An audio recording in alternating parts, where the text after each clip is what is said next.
ಅಡುಗೆ ಮನೆಗೆ ಸ್ವಾಗತ. ಚಟ್ನಿ ಪುಡಿ ತುಂಬಾ ತರ ಮಾಡಿರ್ತೀರಾ, ಆದ್ರೆ ಇವತ್ತು ಸೊಲ್ಲಾಪುರಿ ಸ್ಟೈಲ್ ಚಟ್ನಿ ಪುಡಿ ಮಾಡ್ತಾ ಇದೀವಿ. ಇದು ಚಪಾತಿ, ಪೂರಿ, ದೋಸೆ, ಅನ್ನಕ್ಕೆ ತುಂಬಾ ಚೆನ್ನಾಗಿರುತ್ತೆ. ಬನ್ನಿ ಹೇಗ್ ಮಾಡೋದು ಅಂತ ಮುಂದೆ ವಿಡಿಯೋದಲ್ಲಿ ನೋಡೋಣ. ಚಟ್ನಿ ಪುಡಿ ಮಾಡೋದಕ್ಕೆ ಫಸ್ಟ್ ಏನ್ ಮಾಡ್ತಾ ಇದ್ದೀರಾ? ಒಂದು 150 ಗ್ರಾಮ್ ಅಷ್ಟು ಕಳಕೆ ಬೀಜ ತಗೊಂಡಿದ್ದೀನಿ, ಅದನ್ನ ಹಾಕೊಂತ ಇದೀನಿ. ಇದು ಸ್ವಲ್ಪ ಕೆಂಪುಗೆ ಹುರಿಬೇಕು. ಫ್ಲೇಮ್ ಜಾಸ್ತಿ ಕೊಡಬಾರ್ದು, ಸ್ವಲ್ಪ ಮೀಡಿಯಂ ಫ್ಲೇಮ್ ಅಲ್ಲೇ ಹುರ್ಕೋಬೇಕು. ಇದನ್ನ ಫ್ಲೇಮ್ ಜಾಸ್ತಿ ಕೊಟ್ಬಿಟ್ರೆ ಮೇಲೆ ಬೇಗ ಕಪ್ಗಾಗ್ಬಿಡುತ್ತೆ, ಒಳಗಡೆ ಎಲ್ಲ ಸ್ವಲ್ಪ ಹಂಗೆ ಇರುತ್ತೆ. ಮೀಡಿಯಂ ಫ್ಲೇಮ್ ಅಲ್ಲೇ ಹುರ್ಕೊಬೇಕು. ಕಡಲೆಕಾಯಿ ಬೀಜ ಕ್ರಿಸ್ಪಿ ಆಗ್ಬೇಕು, ಈ ತನಕ ಹುರಿಬೇಕಾ? ಹೌದು, ಯಾಕಂದ್ರೆ ಒಂದೇ ತರ ಚಟ್ನಿ ಪುಡಿ, ಶೇಂಗಾ ಚಟ್ನಿ ಪುಡಿಲಿ ತಿಂತಾ ಇರ್ತೀರಾ, ಬಟ್ ಇದೊಂಥರ ಸೊಲ್ಲಾಪುರಿ ಸ್ಟೈಲ್ ಅಲ್ಲ, ತುಂಬಾ ಡಿಫ್ರೆಂಟ್. ಸಿಂಪಲ್, ತುಂಬಾ ಸಿಂಪಲ್, ಬೇಗನೂ ಮಾಡ್ಕೊಬಹುದು. ಒಂದ್ಸರಿ ಮಾಡ್ಕೊಂಡ್ರೆ ಒಂದು ವಾರ 10 ದಿವಸ ಸ್ಟೋರ್ ಮಾಡ್ಕೊಂಡು ಇಟ್ಕೊಬಹುದು. ಇದನ್ನ ಚೆನ್ನಾಗಿರುತ್ತೆ. ಸಿಂಪಲ್ ಇಂಗ್ರೀಡಿಯೆಂಟ್ಸ್, ಜಾಸ್ತಿ ಏನಿರೋದಿಲ್ಲ. ಯಾವ ಬೇಕೋ ಅವಾಗ ಮಾಡ್ಕೊಂಡು ಒಂದು ವಾರಕ್ಕೆ ಒಂದ್ಸರಿ ಮಾಡಿ ಇಟ್ಕೊಬಹುದು, ಚೆನ್ನಾಗಿರುತ್ತೆ. ಅದೇ ಫ್ರೆಶ್ ಆಗಿ ಮಾಡ್ಕೊಂಡ್ರೆ ಇನ್ನೂ ಟೇಸ್ಟಿಯಾಗಿರುತ್ತೆ. ಒಂದ್ಸರಿ ಮಾಡ್ಕೊಂಡ್ರೆ 4-5 ದಿವಸ ಬಂದು ಸಾಕಲ್ಲ, ಸ್ವಲ್ಪನೇ ಮಾಡ್ಕೊಬೋದು ಯಾವ ಬೇಕಾದ್ರೆ. ಚಪಾತಿಗೆ, ದೋಸೆಗೆ, ಬಿಸಿ ಅನ್ನಕ್ಕೆ ಎಲ್ಲ ತುಂಬಾ ಚೆನ್ನಾಗಿರುತ್ತಲ್ಲ.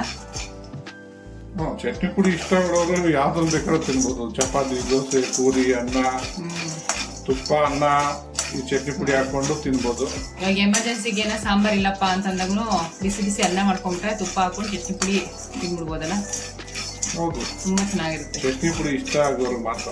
ನಿಮ್ಗೆ ಇಷ್ಟ ಅಲ್ವಲ್ಲ ಆಹಾರ ಅಡುಗೆ ಮನೆಯವರು ಚಟ್ನಿ ಪುಡಿ ಎಲ್ಲ? ಚಟ್ನಿ ಪುಡಿ. ಹೌದೌದು, ಯಾಕೆ ಸುಳ್ಳು ಹೇಳ್ತೀರ?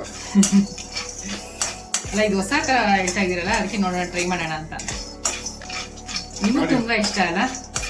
ನಮ್ಗೆ ಚಟ್ನಿ ಪುಡಿ ಎಲ್ಲ ಇಷ್ಟ, ನಿಮ್ಗೆ ಇಷ್ಟ ಇಲ್ಲ ಅಷ್ಟೇ. ಚಪಾತಿಗೆ ಎಂತ ಒಳ್ಳೆ ಪಲ್ಯ ಮಾಡಿದ್ರು ನಿಮ್ಗೆ ಚಟ್ನಿ ಪುಡಿ ಇರ್ಬೇಕು ಅಂತೀರಲ್ಲ? ಒಂದು ಸೈಡಲ್ಲಿ ಇದ್ರೆ ಚೆನ್ನಾಗಿರುತ್ತೆ.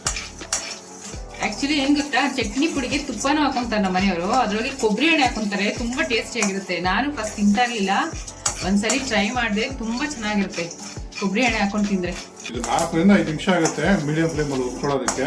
ಸ್ವಲ್ಪ ಮೀಡಿಯಂ ಫ್ಲೇಮಲ್ಲಿ ಹುರ್ಕೊಂಡ್ರೆ ಒಳ್ಳೇದು. ಫ್ಲೇಮ್ ಜಾಸ್ತಿ ಕೊಡೋಕೆ ಹೋಗ್ಬಾರ್ದು. ನೋಡಿ, ಇವಾಗ ಚೆನ್ನಾಗಿ ರೋಸ್ಟ್ ಆಗಿದೆ ಕಳಕೆ ಬೀಜ ಎಲ್ಲ. ಇವಾಗ ಆಫ್ ಮಾಡ್ಕೊಂಡು ಇದನ್ನ ತಣ್ಣಗಾಗಿ ಬಿಟ್ಬಿಡೋಣ. ಒಂದ್ ತಟ್ಟೆಗೆ ಶಿಫ್ಟ್ ಮಾಡ್ಕೊಂಬಿಡೋಣ. ತಟ್ಟೆಗೆ ಹಾಕಿ ತಣ್ಣಗಾಗಿ ಬಿಟ್ಬಿಡೋಣ. ಇದನ್ನ ನೋಡಿ, ಕಳಕೆ ಬೀಜ ಎಲ್ಲ ತಣ್ಣಗಾಗೋಷ್ಟರಲ್ಲಿ ಮೆಣಸಿನ್ಕಾಯಿಗಳು ಹುಡ್ಕೊಂಡ್ಬಿಡೋಣ. ಇವಾಗ 1 ಟೇಬಲ್ ಸ್ಪೂನ್ ಎಣ್ಣೆ ಹಾಕೊಂಡಿದೀನಿ. ನೋಡಿ, ಎಣ್ಣೆ ಕಾದಿದೆ. ಖಾರಕ್ಕೆ ಒಂದು 7ರಿಂದ 8 ಹಸಿಮೆಣಸಿನ್ಕಾಯಿ, ಒಣ ಮೆಣಸಿನ್ಕಾಯಿ ಹಾಕೊಂತ ಇದ್ದೀನಿ. ಖಾರದ ಮೆಣಸಿನ್ಕಾಯಿ, ಖಾರದ ಒಣಮೆಣಸಿನ್ಕಾಯಿ. ನಮ್ಮ ಮನೆದು ಸ್ವಲ್ಪ ಖಾರ ಕಡಿಮೆ ಇದೆ ತಂದಿರೋದು, ಅದಕ್ಕೆ ಒಂದು 8ರಿಂದ 10 ಹಾಕೊಂಡಿದ್ದೀನಿ. ಮತ್ತೆ ಇದಕ್ಕೆ ಒಂದು 8ರಿಂದ 10 ಬ್ಯಾಡಗಿ ಮೆಣಸಿನ್ಕಾಯಿ ಹಾಕೊಂತ ಇದ್ದೀನಿ. ಬ್ಯಾಡಗಿ ಮೆಣಸಿನ್ಕಾಯಿ ಏನಕ್ಕೆ ಅಂದ್ರೆ ಕಲರ್ ಬರೋದಕ್ಕೆ. ಬರೀ ಒಣಗಿದ ಮೆಣಸಿನ್ಕಾಯಿ ಹಾಕ್ಬಿಟ್ರೆ ನಿಮ್ಗೆ ಕಲರ್ ನೋಡೋಕ್ಕಾಗಲ್ಲ. ಅದು ಬ್ಯಾಡಗಿ ಹಾಕೊಳ್ಳೋದ್ರಿಂದ ಸ್ವಲ್ಪ ಕಲರ್ ಬರುತ್ತೆ ಚಟ್ನಿ ಪುಡಿ, ಅದಕ್ಕೆ ಬ್ಯಾಡಗಿ ಮೆಣಸಿನ್ಕಾಯಿ ಹಾಕೊಂಡಿದ್ದೀನಿ. ಒಣಮೆಣಸಿನ್ಕಾಯಿ ಎಲ್ಲ ಕ್ರಿಸ್ಪಿ ಆಗ್ಬೇಕಲ್ಲ, ಅಲ್ಲಿ ತನಕ ಹುರ್ಕೋಬೇಕು. ಹೌದೌದು, ಗುಂಟೂರು ಮೆಣಸಿನ್ಕಾಯಿ ಎಲ್ಲ ಖಾರ ನೋಡ್ಕೊಂಡು ಹಾಕೊಬೇಕು. ನಮ್ಮ ಮನೇದು ಇರೋದು ಖಾರ ಇಲ್ಲ ಮೆಣಸಿನ್ಕಾಯಿ, ಸೊ ಅದಕ್ಕೋಸ್ಕರ ಸ್ವಲ್ಪ ಜಾಸ್ತಿ ಹಾಕೊಂಡಿದ್ದೀನಿ. ಖಾರ ಇರೋ ಮೆಣಸಿನ್ಕಾಯಿ ಆದರೂ ನೋಡಿಕೊಂಡು ನಿಮಗೆ ತಕ್ಕನಾಗಿ ನೋಡಿಕೊಂಡು ಮೆಣಸಿನ್ಕಾಯಿ ಹಾಕೊಬೇಕು ಖಾರಕ್ಕೆ. ಹೌದು, ಕೆಲವರು ಕಮ್ಮಿ ತಿಂತಾರೆ ಖಾರ, ಕೆಲವರು ಜಾಸ್ತಿ ತಿಂತಾರೆ. ನಾವು ಮೀಡಿಯಂ ಖಾರ ತಿಂತೀವಿ. ಈ ಕಡೆ ಜಾಸ್ತಿನೂ ಇಲ್ಲ, ಈ ಕಡೆ ಕಮ್ಮಿನೂ ಇಲ್ಲ. ಆ ಥರ ನೀವೇನಾದ್ರು ಉತ್ತರ ಕರ್ನಾಟಕ ಕಡೆ ತಿನ್ನೋ ಖಾರ ನೋಡ್ಬಿಟ್ರೆ ಸುಸ್ತಾಗೋತೀರ ಅಡುಗೆ ಮನೆಯವ್ರೆ. ಹೌದಪ್ಪ, ಅಲ್ಲಿ ಸ್ವಲ್ಪ ಖಾರ ಜಾಸ್ತಿ ತಿಂತಾರೆ. ಕ್ರಿಸ್ಪಿ ಆಗಿದೆ ಅನಿಸ್ತಾ ಇದೆ. ಹೌದು, ಆಗಿದೆ. ಇವಾಗ ಸ್ಟವ್ ಆಫ್ ಮಾಡ್ಕೊಬಿಡೋಣ. ಇದು ತಣ್ಣಗಾಗಬೇಕಲ್ಲ? ಹೌದು, ಇದು ತಣ್ಣಗಾಗ್ಬೇಕು. ಹುರಿದಿರೋದೆಲ್ಲ ತಣ್ಣಗಾಗಿದೆ. ಇವಾಗ ರುಬ್ಕೊಂಬಿಡೋಣ. ಫಸ್ಟ್ ಮೆಣಸಿನ್ಕಾಯಿ ಹಾಕೊಂತ ಇದೀನಿ. ಒಂದು 8ರಿಂದ 10 ಬೆಳ್ಳುಳ್ಳಿ ಬಿಡಿಸ್ಕೊಂಡಿದ್ದೀನಿ, ಅದನ್ನ ಹಾಕೊಂತ ಇದ್ದೀನಿ. ಹೆಸರುಗಳು 1 ಟೇಬಲ್ ಸ್ಪೂನ್ ಜೀರಿಗೆ, 1/4 ಟೇಬಲ್ ಸ್ಪೂನ್ ಅಷ್ಟು ಅರಿಶಿನ, ಒಂದು ಅರ್ಧ ಟೇಬಲ್ ಅಷ್ಟು ಚಿಲ್ಲಿ ಪೌಡರ್ ಹಾಕೊಂತ ಇದ್ದೀನಿ, ಖಾರ ಕಡಿಮೆ ಆದ್ರೆ ಅಂತ. ಒಂದು ಅರ್ಧ ಟೇಬಲ್ ಸ್ಪೂನ್ ಅಷ್ಟು ಉಪ್ಪು, ನೀವು ರುಚಿಗೆ ತಕ್ಕಷ್ಟು ನೋಡಿಕೊಂಡು ಉಪ್ಪು ಹಾಕೊಬೇಕು. ಮತ್ತೆ ಒಂದು 2ರಿಂದ 3 ಟೇಬಲ್ ಸ್ಪೂನು 3 ಟೇಬಲ್ ಸ್ಪೂನ್ ತೊಗೊಂಡಿದ್ದೀನಿ ಒಣಕೊಬ್ಬರಿ, ಅದನ್ನ ಹಾಕೊಂತ ಇದ್ದೀನಿ. ಇವಾಗ ಫಸ್ಟ್ ಇದನ್ನ ಸ್ವಲ್ಪ ತರ್ತರಿಯಾಗಿ ರುಬ್ಕೊಂಡ್ಬಿಡೋಣ.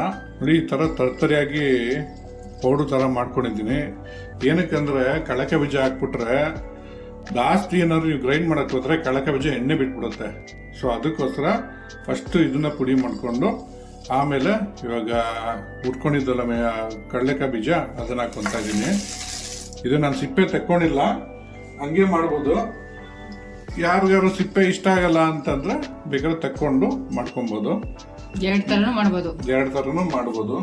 ಮತ್ತೆ ಇವಾಗ ಇದನ್ನ ರುಬ್ಕೊಳ್ಬೇಕಾದ್ರೆ ಪಲ್ಸ್ ಮೋಡಲ್ಲಿ ನೀವು ರುಬ್ಕೋಬೇಕು, ಅಂದ್ರೆ ಜಂಪ್ ಮಾಡಿಸ್ಬೇಕು. ಫುಲ್ ಒಂದೇ ಸರಿ ಹಾಕ್ಬಿಟ್ಟು ಸ್ಪೀಡಲ್ಲಿ ಬಿಡಬಾರ್ದು. ಏನೋ ಸ್ಪೀಡಾಗಿ ಬಿಟ್ರೆ ಜಾಸ್ತಿ ಏನೋ ನುಣ್ಗ ಹಾಕೋತು ಅಂದ್ರೆ ಕಳಕೆ ಬೀಜ ಎಣ್ಣೆ ಬಿಟ್ಕೊಂಡ್ಬಿಡುತ್ತೆ. ಸೊ ಅವಾಗ ಒಂಥರ ಮುದ್ದೆ ಥರ ಆಗ್ಬಿಡುತ್ತೆ, ಪೌಡರ್ ಥರ ಇರೋದಿಲ್ಲ. ಇವಾಗ ಇದನ್ನ ಒಂದ್ಸರಿ ರುಬ್ಕೊಂಡ್ ಬಂದು ತೋರಿಸಿ ನಿಮ್ಗೆ ಹೆಂಗಿರುತ್ತೆ ಅಂತ. ಒಂದ್ಸರಿ ಪಲ್ಸ್ ಮೋಡಲ್ಲಿ ನೀವು ಈ ಥರ ರುಬ್ಕೊಂಡಾದ್ಮೇಲೆ ಒಂದ್ಸರಿ ಎಲ್ಲ ಕೆಳಗಡೆಯಿಂದ ಮೇಲ್ಗಡೆ ಬರಂಗೆ ಒಂದ್ಸರಿ ಈ ಥರ ಮಿಕ್ಸ್ ಮಾಡ್ಕೊಬೇಕು.